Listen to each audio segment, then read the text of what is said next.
Hey, happy Monday, everyone. It's January 19th, 2026. I'm Rich Tola, and here's what's cooking for today.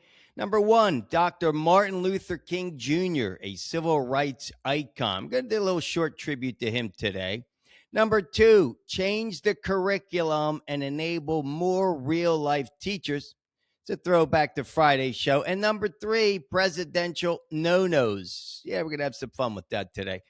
First, let's check in on your ABCs, right? The all body workout, the blissful sleep, and the colorful diet. Well, let me tell you guys, today wasn't so great in the gym. I was feeling it back, knee, feeling tons of pain. So I did the 80-20 rule. I did 80% of the workout. I'm going to try to go back for 20%. Did not do any elliptical today, so I got to try to get that in. Blissful sleep, much better for me. I don't know about you, but I'm trying to improve on that, getting better. And the colorful diet, I'm always spot on that, guys. Egg whites, kale, apple today. Got my colors in. All right, here we go. Let's give a shout out to Reverend Dr. Martin Luther King Jr., he was a Baptist minister and founding president of Southern Christian Leadership Conference from 1957 until his assassination in 1968. Now, I've taught this in school.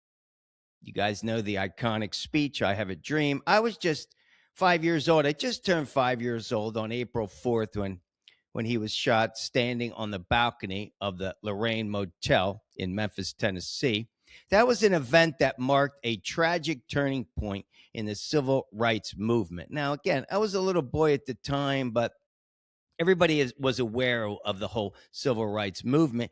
And he was there to support a sanitation worker strike when he was struck by high-powered rifle James Earl Ray. This guy was an escaped convict from the Missouri State Penitentiary. Yeah, I didn't know much about that, but he was 39. Dr. King was 39 at the time, tragic death. This guy, James Earl Ray, he was given a 99-year sentence in prison. I think he died like 30 years later. It's a good thing he's gone. But let me tell you, that was a very harrowing, trying times in the 60s, right? Dr. King's, he was one of four major assassinations in the 60s. First, it was John F. Kennedy in 1963. It was 5 months after I was born. Then there was Malcolm X in 1965. Dr. King in 1968. 2 months later, Robert F. Kennedy was shot. I remember this. I taught at the hotel, the Ambassador. Was it the Ambassador Hotel in Los Angeles? That's a high school now. And I taught at that school, and there's the kitchen where they took him out through the kitchen, and I literally ate in the kitchen there. They still have it down in the basement. But that was 2 months later in June of 1968. But the most iconic event marking his legendary life was the I Have a Dream speech delivered on August 28, 1963. And that was during the historic March on Washington, D.C. He was there for jobs. It was all about jobs and freedom, no doubt. And it was on the steps of the Lincoln Memorial. Well, let me tell you that. I watched a video of a man who was a speechwriter for Dr. King, and the I Have a Dream was extemporaneous. He wasn't planning that. So the speech was supposed to last 4 minutes. It lasted 17 minutes, but they said about halfway through, he moved his notes over to the left. There was a woman there, a gospel singer, who yelled out, "Dr. King, tell him I have a dream." And then he went off about how I have a dream. And let me tell you, I play that back. I've played that back in high school. Kids need to know about that. Major turning point. Rest in peace, Dr. Martin Luther King Jr. All right, let's go into the second topic here I want to talk about, because on Friday, I did a whole show on this, right, about how can we fix our troubled educational system. And again, for me, spending 5 years as a substitute teacher in inner city schools, guys, so I was in public inner city schools. It's all about, to me, changing the curriculum, giving these students, these kids, we got to give them the opportunity to succeed in their neighborhoods, because they're not leaving their neighborhoods. So what does that entail? I believe you have to enable more real life teachers, right? We need to embark on a bold new approach, because the approach we have is not working. All right.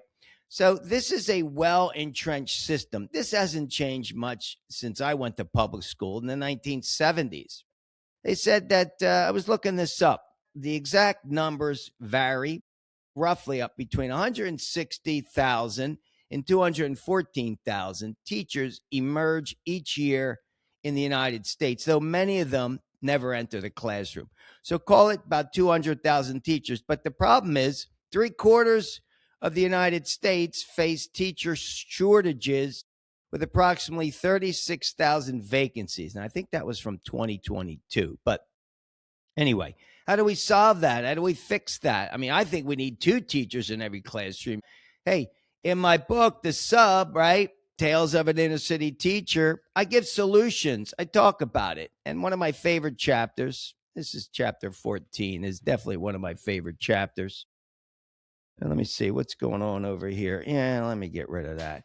But anyway, I talk about changing the curriculum. I'm going to read this again because, again, this is what I see as the solution. Yeah, okay, there's vocational schools, but I don't know if that's working. As for the high school students, this is chapter 14. If it ain't broke, fix it. As for the high school students, why not restructure the curriculum so students could specify in specific careers found within their neighborhoods that provide opportunities for high school graduates without college degrees? I talk about restaurant services, automotive services, beauty services, all sorts of things. You guys can read about this in here, but let me give an example because this is the truth that happened to me. Okay. Again, grew up in a very strong Sicilian family. My father was a barber. And my mother was a beautician in the 60s when they got married, and they got early 70s. But then she had to leave that profession to become a housewife. She raised three kids. Now, I know this because we never had health insurance. All this business about it, we never had health insurance growing up. When I was 16 years old, we're 1979, I turned 16. My old man's like, I think we really need health insurance. My brother was a year older. My sister was 12 years old. Things were going up. It was more expensive to pay cash. So my mother's like, all right, let me go back to work.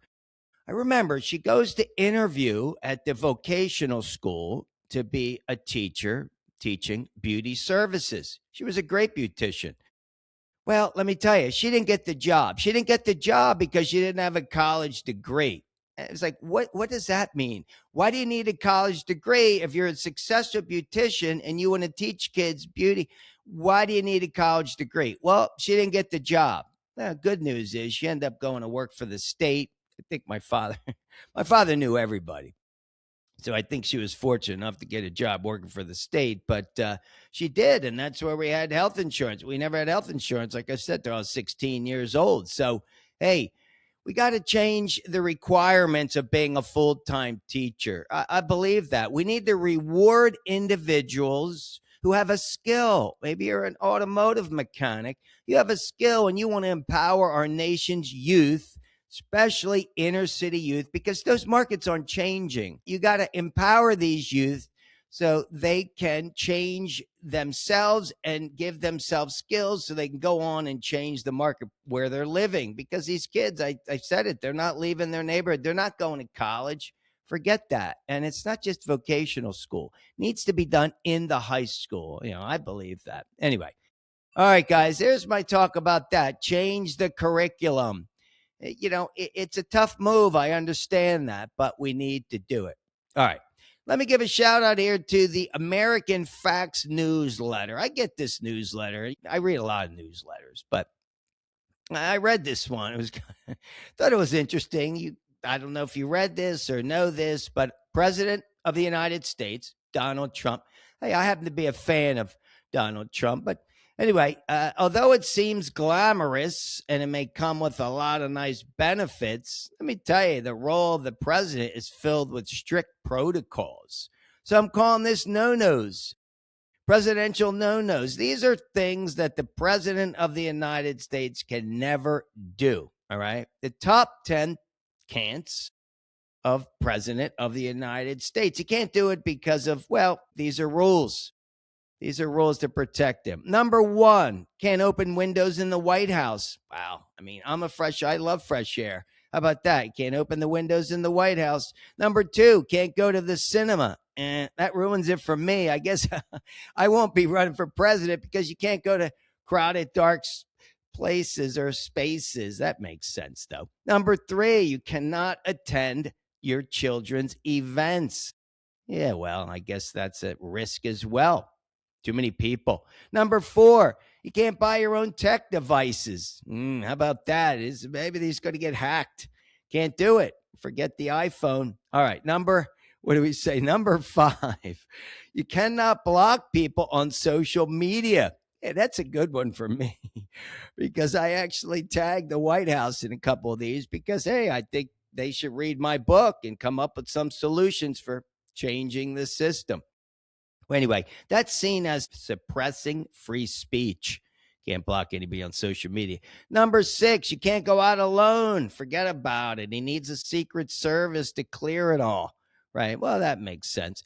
Number seven, drive. The president can't drive. And by the way, guys, you want to see a great movie with Ryan Gosling, Carey Mulligan from 2011. The movie's called Drive. Go see that movie. I mean, I'll tell you, I love that movie. All right. Number eight, fly on commercial airplanes. Well, I mean, with his staff, he'll take over the whole plane, but no, that makes sense. You can't fly on commercial airplanes.